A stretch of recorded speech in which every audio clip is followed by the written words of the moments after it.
아멘. 자, 할렐루야. 네, 감사합니다. 우리 호산나 성가대 녹화 영상 찬양, 아주 힘찬 찬양 진심으로 감사드립니다.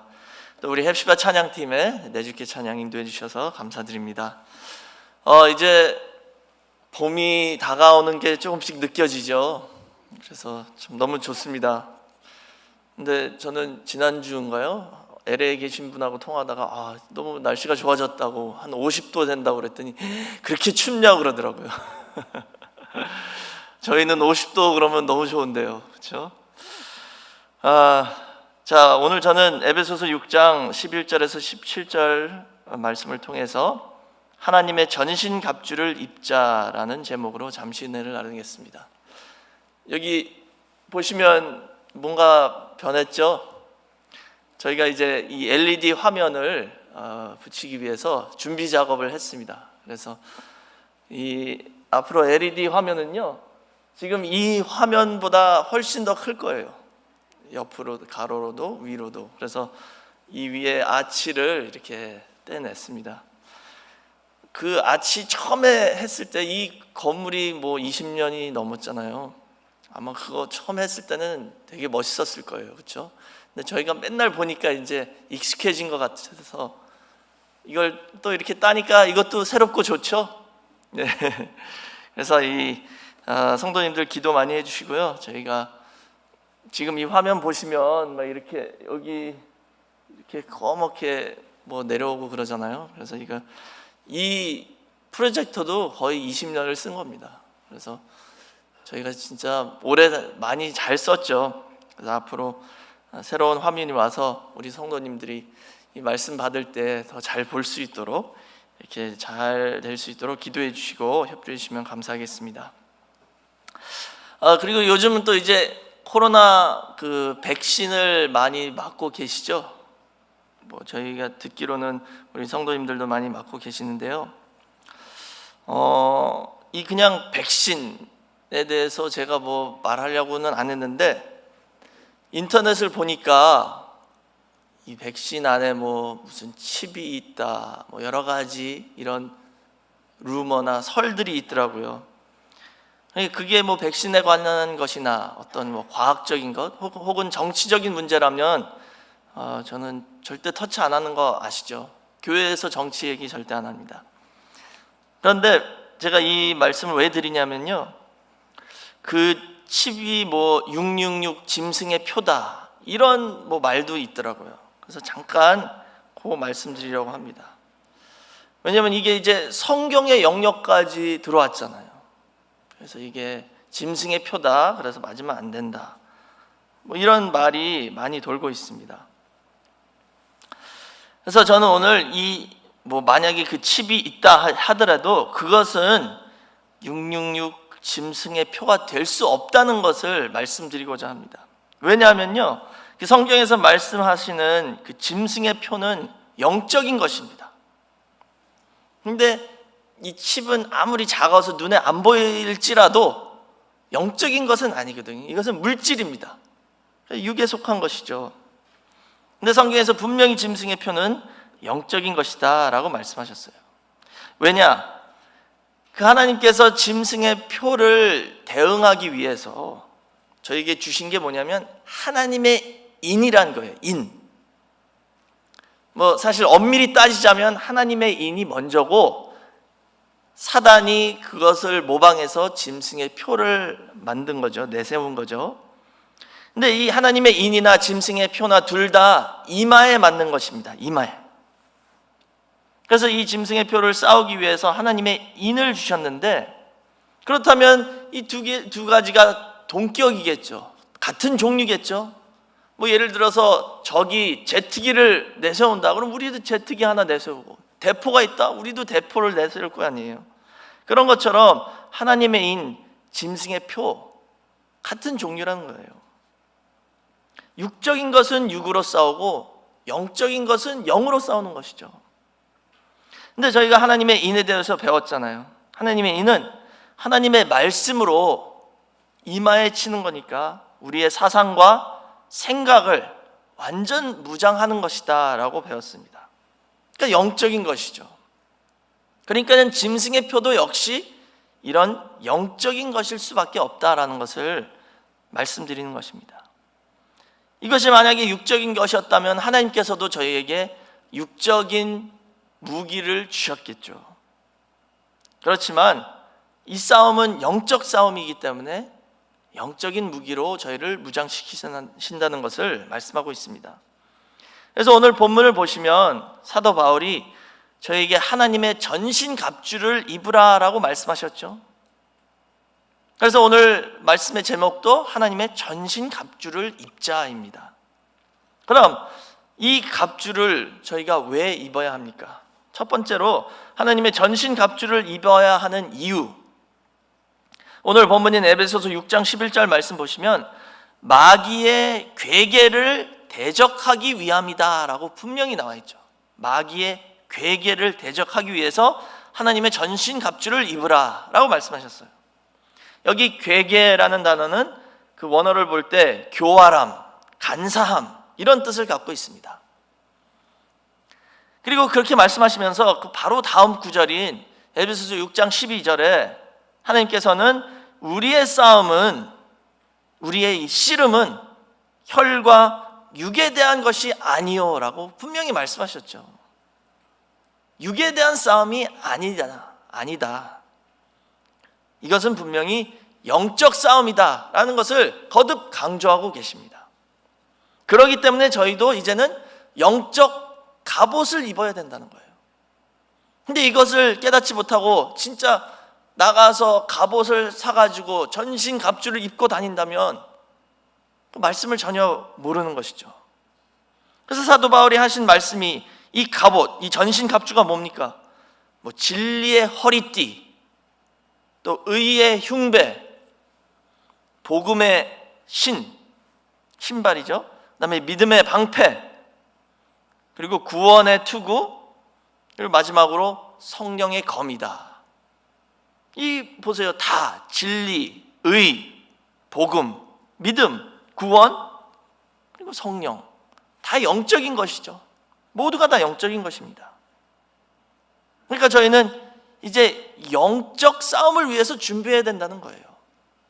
근데 많은 분들이 육신의 싸움을 위해서 준비하고 있는 것을 볼 수 있죠. 그러나 이 마지막 싸움은 영적 싸움입니다.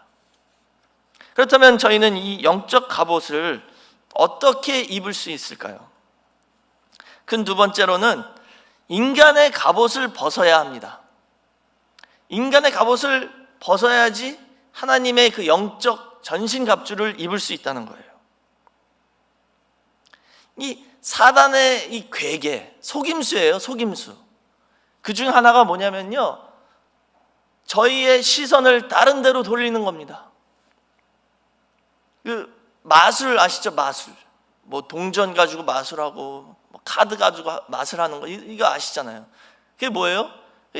결국은 다 눈속임이죠. 속임수입니다. 우리 시선을 이쪽으로 끈 다음에 여기서 손으로 딴 걸 하는 거예요. 그래서 보면 놀라죠.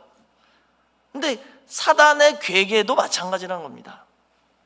우리 시선을요, 우리의 주의를 다른 쪽으로 끈 다음에 뒤에서 다른 공격이 들어온다는 거죠. 우리의 눈으로 육신의 것을 보게 하면서 영적으로 공격하고 오는 게 사단의 괴계예요. 거기에 넘어가면 안 된다는 것입니다. 눈에 보이는 것으로 우리의 주의를 끌고 관심을 끌어요. 근데 결국은 우리의 공격은 영적으로 들어오는 것이죠. 그래서 준비가 안 돼 있는 겁니다. 그래서 자꾸 사람들은 엉뚱한 갑옷을 입으려고 하고 엉뚱한 싸움을 위해서 준비를 하고 있다는 것이죠. 그래서 사단의 괴계에 넘어간 겁니다. 그래서 예를 들어서 그 청년 다윗이 골리앗과 싸우러 나갔잖아요. 근데 다윗은 그 싸움에 전혀 준비 없이 나갔습니다. 인간의 눈으로 볼 때는. 골리앗은 갑옷을 다 입고 창과 칼을 들고 싸우러 나와라 그랬는데 다윗은 창도 없고 칼도 없고 갑옷도 입지도 않고 돌 5개 들고 물매 가지고 나간 거예요. 전혀 맞지 않는 싸움이죠. 근데 그랬기 때문에 다윗이 이겼다는 것입니다. 다윗은 그 전쟁에, 그 싸움에 그 진짜의 속성을 꿰뚫어 보고 알았다는 거예요. 그래서 사무엘상 17장 38절에서 39절 말씀 보시면 그 17살 정도 된 청년 다윗이 자기가 싸우러 나가겠다라고 하도 뗐으니까 사울 왕이 뭐라고 그러냐면요, 그래 그럼 네가 나가려면 내 갑옷이라도 입고 가라. 그래서 벗어가지고 다 벗겨준 거예요. 사울 왕의 갑옷 벗겨 입히고 그 칼 주고 창 주고. 근데 그걸 시험적으로 걸어보니까 너무 불편한 거죠. 처음 입어보니까. 그리고 안 맞는 거예요. 그래서 거기 39절 하반절 보시면 사울에게 고하되 익숙치 못하니 이것을 입고 가지 못하겠나이다 하고 곧 벗고 그랬죠. 곧 벗었대요. 다윗은 이건 아니다. 인간의 갑옷을 곧바로 벗어버렸습니다. 그리고 나간 겁니다.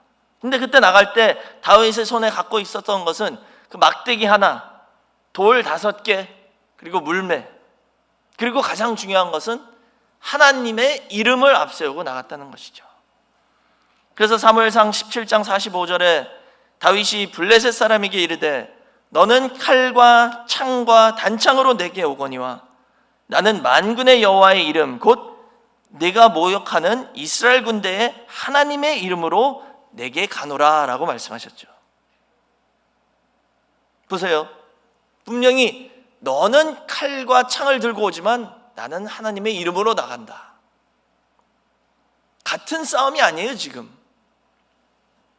근데 이 골리앗을 성경에서는 뭐라고 하냐면요, 사무엘상 17장 4절 말씀 보시면 싸움을 도두는 자다라고 나와 있어요. 싸움을 도두는 자. 그러니까 이 골리앗이 왜 싸움을 도두는 자다라고 나와 있냐면요, 그 당시에는 그 두 나라가 싸울 때 다 싸우지 말고 그쪽 대표 이쪽 대표 나와서 1대1 싸워서 이기는 사람이 그 나라가 이긴 것으로 치자, 이런 식으로 싸우는 방식도 있었다는 거예요. 그래서 그 대표로 나오는 사람을 싸움을 도두는 자다라고 부르는 것이죠. 왜냐하면 골리앗이 나와서 막 큰 소리 치는 거예요. 야, 내가 이쪽 대표니까 거기서 대표 나와, 나랑 한번 붙어보자. 계속 이렇게 싸움을 붙이려고 소리를 외치는 거죠. 그래서 싸움을 도두는 자다라고 부른 거죠. 근데 이 싸움을 도두는 자라는 이 표현이 바로 사단의 속성입니다. 사단은 지금 싸움을 붙이기는 게 목적이에요. 사실 사단은요, 누가 이기는 거 상관 안 합니다. 사단의 목적은 뭐예요? 그냥 싸움만 붙이면 된 거예요. 싸움만 싸우게 하면 사단은 이긴 겁니다. 그래서 골리앗이 그것을 계속 하는 거죠. 근데 우리는 성도는 거기에 넘어가면 안 된다는 것이죠. 골리앗은 지금 야, 갑옷 입고 창 들고 칼 들고 나와서 싸우자, 나랑 맞서자 라고 그랬을 때 다윗은 나는 그 싸움 안 싸울 거야. 나 칼도 없어, 창도 없어, 갑옷도 안 입었다. 이게 진짜 성도의 모습이란 것이죠. 성경에서 돌은 하나님의 말씀을 상징한다, 저희가 많이 들었죠. 그 돌 가지고 물매로써 던져서 골리앗의 이마에 정중 맞춰가지고 죽였습니다. 분명히 이 싸움을 위해서 골리앗은 갑옷을 완전히 다 입었죠. 전신 갑주를 입고 나왔는데 다윗이 가지고 나온 그 돌에는 아무 소용이 없었다는 겁니다. 그러니까 이것 역시 영적 싸움이었다는 것이죠. 하나님의 싸움이었습니다. 그 골리앗이 입은 갑옷은 이 싸움에 맞지 않는 그런 무장이었다는 것입니다. 아무 도움이 되지 못했다는 것이죠. 그럼 이 다윗과 골리앗의 이 싸움을 봤을 때 역시 여기도 사단의 그 괴계, 속임수가 있다는 것을 알 수 있습니다. 지금 사단은 골리앗을 내세워서 그 큰 거인이 나와서 육신의 싸움으로 시비를 걸고 있는 거예요. 한번 붙자. 근데 성도는 거기에 넘어가면 안 된다는 것입니다. 다윗처럼 하나님의 싸움으로 이끌어가야 되는 거예요. 말씀으로. 지금 이스라엘 백성들은 다 덜덜덜 떨고 있었어요. 왜? 그들의 시선을 사단이 그 큰 거인 골리앗에게 시선을 돌렸기 때문에 그것만 보고 다 덜덜 떨고 있었죠. 비슷한 상황이 광야에서 이스라엘 백성들이 12명의 정탐꾼을 뽑아가지고 가나안 땅을 먼저 정탐하자라고 보냈죠.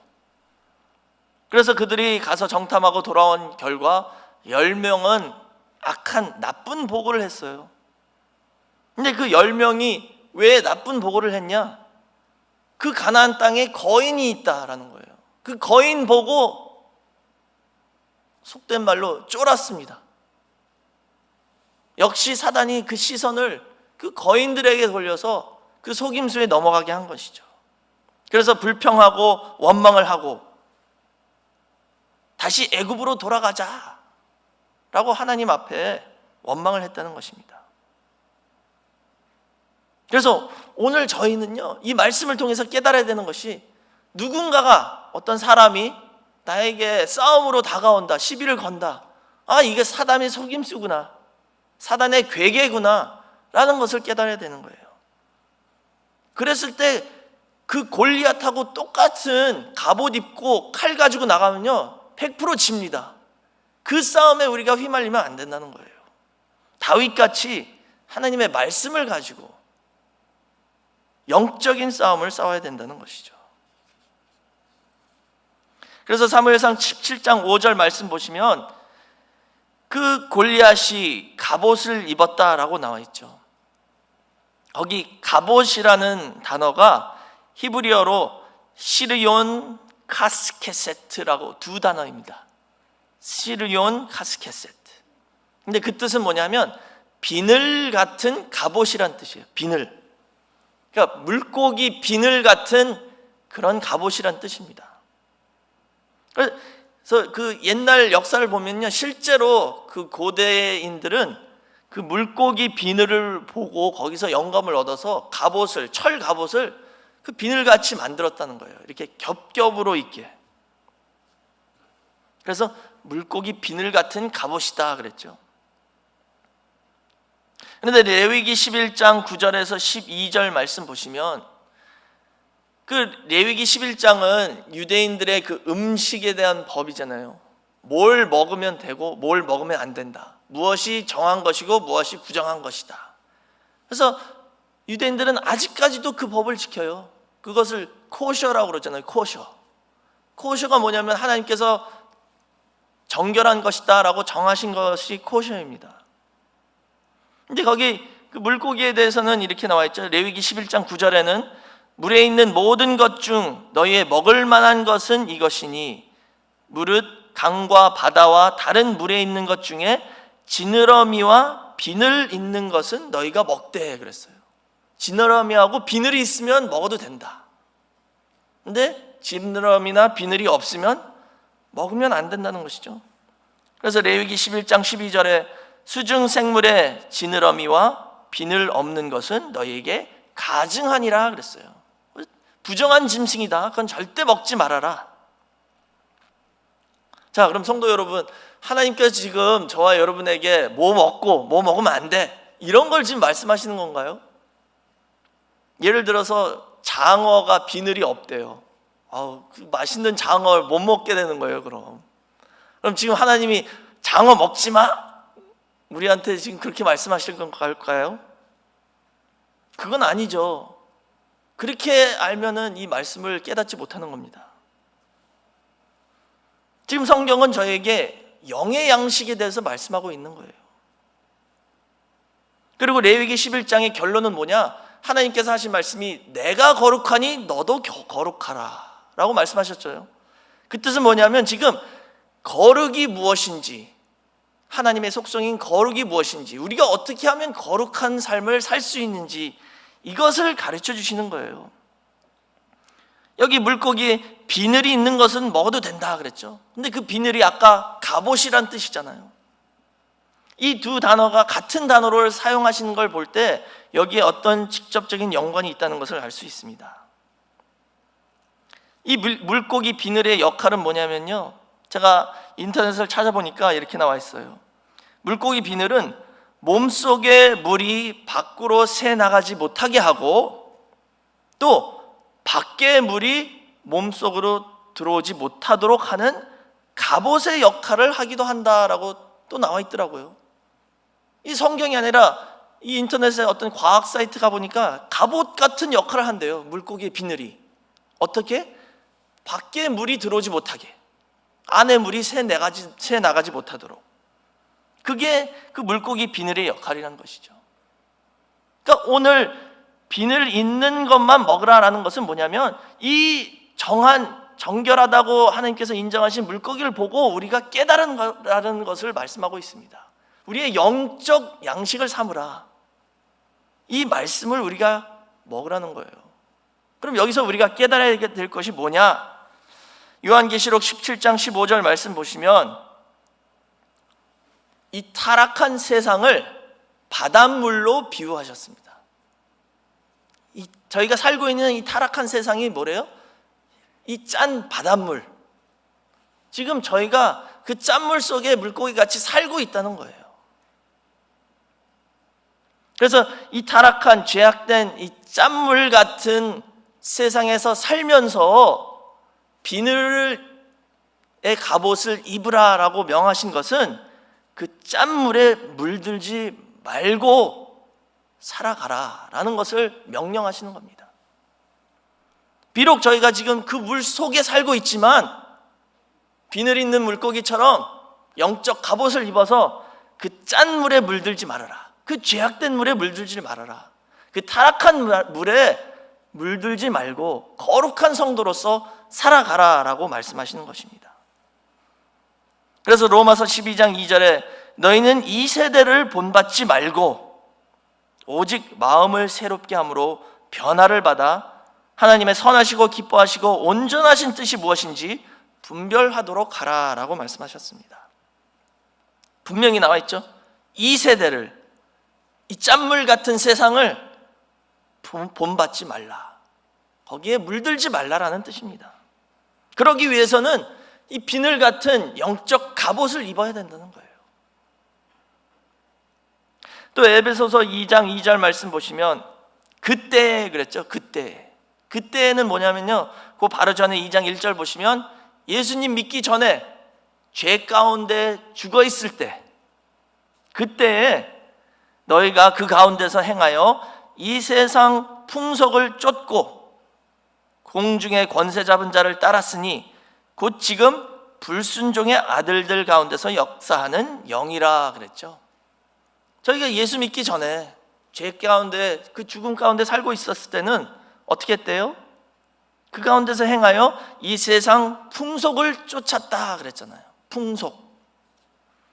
여기 풍속의 풍은 바람 풍자입니다.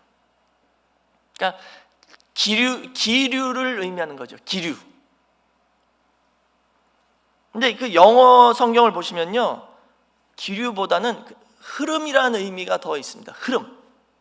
그러니까는 기류가 될 수도 있고 해류가 될 수도 있는 거죠.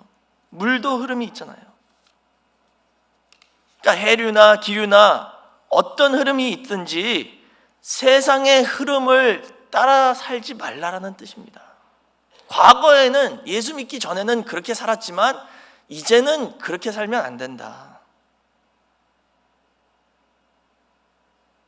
그래서 물고기가 지느러미가 있으면요, 그 흐름을 따라만 가는 게 아니라 거꾸로 거슬러 갈 수 있다는 것이죠. 역주행할 수 있다는 것입니다. 그래서 물고기가 그 지느러미를 가지고 해류를 거슬러 헤엄치는 것처럼 성도는 세상의 그 풍조나 풍속에 계속 이쪽으로 가면 거기에 똑같이 따라가고, 또 이쪽으로 가면 이 따라가고, 유행이 바뀔 때마다 따라가지 말라라는 것이죠.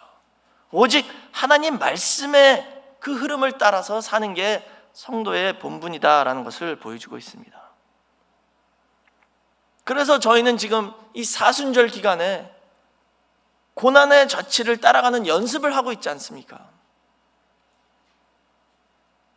이 기독교에서는요, 이 고난의 발자취를 따르는 연습을 해야 된다고 계속 가르치고 있잖아요. 왜냐하면 역주행을 하면 분명히 아픔이 따르고 고난이 오고 또 핍박이 올 수도 있습니다. 모든 사람 다 이렇게 가는데 이 사람만 반대로 가면 저 사람 뭐야? 손가락질하죠. 핍박할 수도 있는 겁니다. 그러나 하나님의 명령이기 때문에 저희는 그렇게 살아야 된다는 거예요. 그러기 위해서는 경건의 연습이 필요하고 금식도 하고 기도도 하고 그리고 하나님의 전신갑주를 입고 살아야 된다는 것입니다. 이 비늘같이 두꺼워야 된다는 거예요.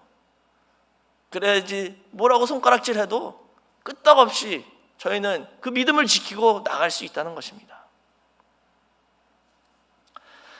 세 번째로는 눈에 있는 비늘이 벗겨져야 하나님의 전신갑주를 입을 수 있습니다. 눈에 있는 비늘이 벗겨져야 한다. 여기 비늘이라는 단어가 또 한 번 나오죠. 이게 오늘의 그 공통점인 것 같습니다. 비늘. 사울이라는 사람이 기독교인들을 핍박하려고 다메섹으로 가다가 부활하신 예수님을, 승천하신 예수님을 만났죠. 그 강력한 빛을 봤습니다. 그래서 눈이 멀었어요. 그래가지고 손에 이끌려 어떤 집에 가서 기다리니까 아나니아라는 사람이 주님이 보내셔서 사울을 안수하러 왔다 그랬어요. 그래서 그 아나니아라는 제자가 사울을 안수하면서 성령을 받으라 라고 기도를 했더니 사도행전 9장 18절에 즉시 사울의 눈에서 비늘 같은 것이 벗어져 다시 보게 된지라 일어나 세례를 받고 그랬어요. 즉시 비늘이 눈에서 떨어져 나오고 눈이 보일 수 있게 됐다는 것이죠. 이것은 과거에 예수를 믿기 전에, 예수를 알기 전에 사울의 영안은 완전히 막혀 있었다는 것을 상징적으로 보여주는 것입니다.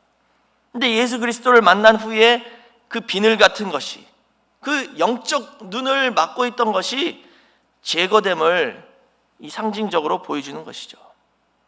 그래서 그때부터는 이제 사울이 바울로 변하고 그때부터는 영안이 뜨어져서 예수님을 바라볼 수 있고 말씀을 깨달을 수 있고 그 영의 세계를 볼 수 있게 되었다는 것이죠.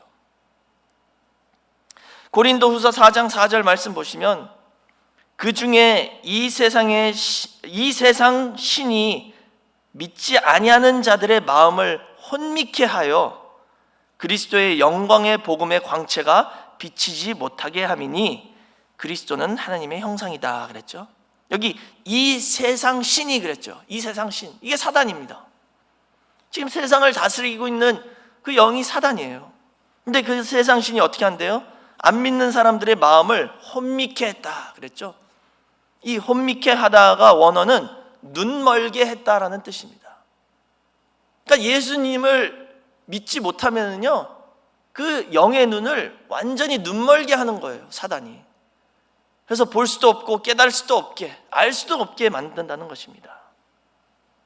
그러나 예수 그리스도를 만나는 순간, 그 복음의 빛을 깨닫는 순간 그 비늘이 벗겨지고 영안이 뜨게 된다는 것입니다. 근데 베드로후서 1장 3절 말씀 보시면 그의 신기한 능력으로 생명과 경건에 속한 모든 것을 우리에게 주셨으니 이는 자기의 영광과 덕으로서 우리를 부르신 자를 알므로 말미암음이라 라고 말씀하셨어요. 그러니까 이 구절의 뜻은요, 지금 하나님께서 저희가 이 짠물 같은 타락한 세상에서 경건하고 거룩한 삶을 살 수 있도록 필요한 모든 것을 다 주셨대요, 이미. 근데 그 모든 것을 언제 주셨냐, 그게 중요한 거거든요. 여기 보니까 우리를 부르신 자를 알므로 말미암음이라 그랬어요. 이 표현이 참 어렵죠.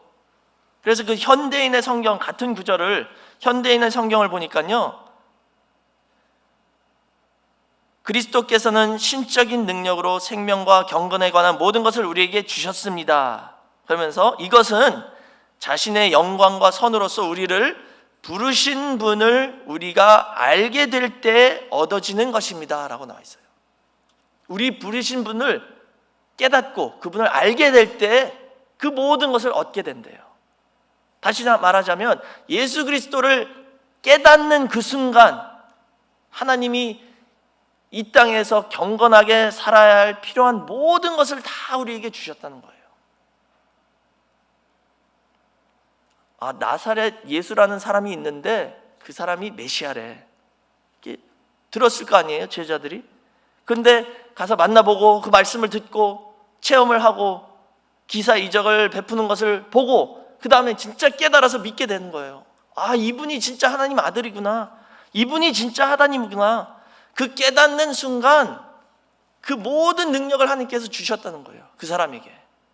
이 땅에서 경건하게 살 수 있는 필요한 모든 것을 그 순간 다 주셨다는 것이죠. 그래서 요한복음 17장 3절에 영생은 뭡니까? 참된 하나님과 그의 보내신 자 예수 그리스도를 아는 것이다 그랬어요. 아는 것. 그 깨닫는 순간, 그 지식을 얻는 순간 우리는 영생을 얻었고 이 땅에서 경건한 삶을 살기에 필요한 모든 것을 받았다는 것이죠. 근데 이제 문제는 뭐냐면요, 저와 여러분이 예수 그리스도를 믿는다면 이 모든 것을 받았는데 문제는 받은 것으로 끝이 아니라 이제 그것을 적용을 해야 된다는 거예요. 받아가지고 그냥 가지고만 있으면 안 됩니다. 우리 삶에 이제 적용이 돼야 되는 겁니다. 우선 예수를 깨달았으니까 구원의 투구를 썼어요. 우리의 머리, 생각은 이제 보호를 받고 있다는 거예요. 근데 거기서 멈추면 안 되죠. 전신갑주를 입으라고 하셨잖아요. 고린도전서 8장 1절 말씀 보시면 지식은 교만하게 한다 그랬어요. 근데 사랑은 덕을 세운다. 이 말씀이, 깨달음이 지식으로 머리에서 딱 멈추면요, 결국 이거는 교만으로 변한다는 거예요. 아무리 하나님의 말씀이라도 이게 우리 전신을 다 덮지 않으면 교만으로 끝난다는 것이죠. 근데 전신갑주를 입은 사람은 사랑으로 덕을 세울 수 있다는 것입니다. 그렇기 때문에 이제는 구원의 투구만, 우리 머리만 쓰는 게 아니라 진리의 허리띠를 매어야 됩니다. 옛날 사람은 허리띠를 언제 맸냐면요, 일할 때 맸습니다. 일할 때. 왜냐하면 옛날 옷 보시면 알잖아요. 제가 입은 이 가운 같은 이런 옷을 입고 다녔어요. 그럼 이거 입고 어떻게 일을 해요? 막 이렇게 날리는데. 그러니까 일할 때는 이거를 묶어가지고 허리에다 다 묶었어요. 그래서 빨리 다니면서, 뛰어다니면서 일할 수 있게. 그러니까 진리로 허리를 띠라 라고 말씀하셨죠. 그 뜻은 이제 말씀 받았다면 하나님 뜻을 위해서 일할 준비가 되어야 된다는 것이죠.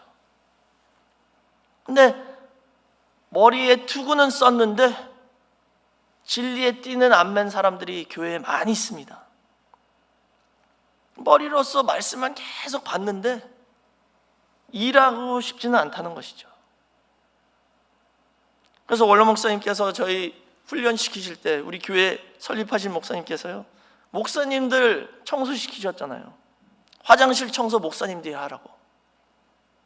머리만 커지면 결국 교만으로 이어진다라는 것입니다. 그 다음에 의의 흉배로 가슴을 보호하라. 이 가슴은 우리의 감정을 상징하는 겁니다. 머리로 말씀을 아무리 알아도 감정은 하루에 12번도 더 바뀌죠. 이 옆 사람이 와서 뭐 말로 찌르면 또 끌어오르고 그러다 또 내려가고. 그래서 이 감정을 사단이 어떻게 한대요? 화전을 쏜대요. 화전. 불 붙은 화살을 쏴서 확 불 붙게 한다는 것이죠. 그러면은 뭐 예를 들어서 속된 표현으로 열이 확 올라오면은 말씀이고 다 필요 없어, 이렇게 되는 거죠. 그래서 의의 흉배와 믿음의 방패로 그 가슴을 보호하라. 말씀으로 우리 감정을 다스리고 하나님의 뜻을 위해서 살아가야 된다는 것이죠.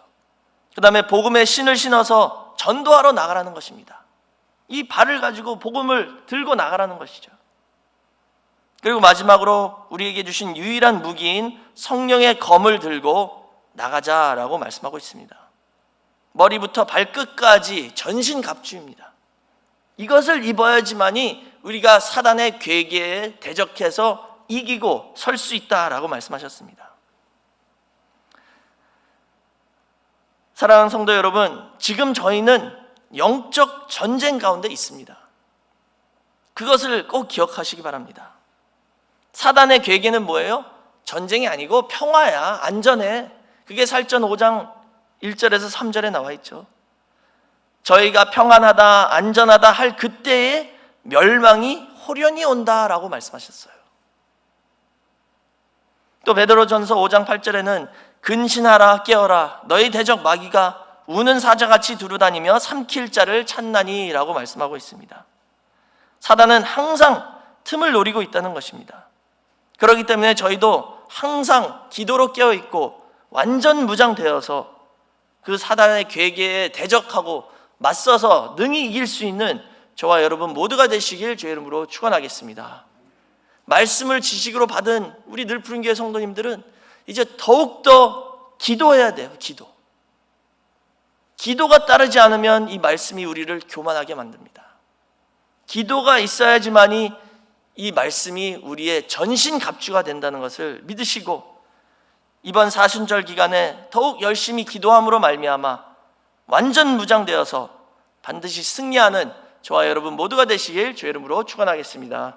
기도하겠습니다. 사랑이 많으신 아버지 하나님 감사합니다. 오늘도 저희를 은혜 가운데 하나님께서 불러주셔서 하나님의 성전으로 인도해 주시고 말씀을 통하여 무장시켜 주심을 진심으로 감사드립니다. 저희가 많은 말씀을 머리로 받았지만 그것이 우리의 전신 갑주가 아직 되지 못한 것을 다시 한번 깨닫게 해주시니 감사드립니다. 더욱 열심히 기도하고 헌신하는 우리 성도님들이 되어서 머리부터 발끝까지 이 말씀으로 무장되어 사단의 괴계에 넘어가지 않고 이 영적 싸움에 승리할 수 있도록 은혜 허락하여 주시옵소서. 더욱더 깨어 기도하는 우리 늘푸른 교회가 될 수 있도록 인도해 주시고 기도로 말미암아 더욱 겸손해지고 사랑으로서 덕을 세우는 교회가 될 수 있게 허락하여 주시옵소서. 그럴 때 하나님께서 가정마다 필요한 모든 것까지 채워주시고 또 필요 없는 것, 특히 우리 눈에 있는 비늘 같은 것을 다 제거시켜 주셔서 하나님 아버지를 영안으로 올바로 바라볼 수 있도록 인도하여 주시고 모든 어둠을 다 물리쳐 주시고 하나님의 빛의 옷으로 입는 축복의 역사를 허락하여 주시옵소서. 저희가 간구하지 못한 것까지도 이미 아시고 다 채워주실 것을 믿고 감사드리며 예수님의 이름으로 기도드렸사옵나이다. 아멘. 하나님께 영광의 박수 올립니다.